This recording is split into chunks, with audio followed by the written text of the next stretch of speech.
So, we've got some fresh leaks on the iPhone 17 Pro and iPhone 17 Pro Max, and let me tell you, the design might be way different than what we expected. Today, I'm breaking down all the juicy details from this leak coming to the iPhone 17 Pro lineup. Alright, so this leak comes from Jon Prosser.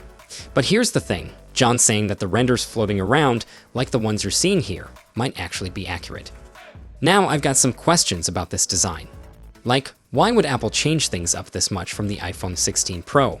The only practical reason I can think of is maybe to stop the phone from rocking on a table when you set it without a case. That would be a nice fix, but beyond that, I'm not totally sold.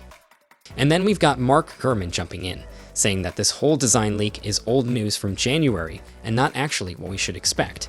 Even Majin Buu, not the Dragon Ball Z character, by the way, is backing that up.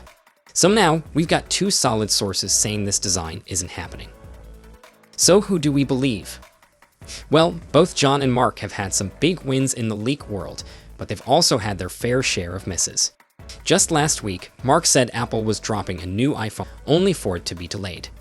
And last year, he predicted the iPad Pro release for March or April. It actually launched in May. So, they're not always 100% spot on. Personally, I think the more likely design is something closer to what I've been showing in my renders, and what a lot of other YouTubers have been predicting too. Whether or not Jon Prosser's renders are accurate, one thing is clear. Apple is planning a big design change this year, and from what we've been hearing, it's likely we'll see a horizontal camera layout instead of the diagonal one we've had for years. Some people say it looks like a Pixel or a Galaxy S25 Ultra, but either way, it's a shakeup from the usual iPhone look. We've had the same pill-shaped dynamic island since the iPhone 14 Pro, and now 4 generations later, Apple is finally shrinking it down.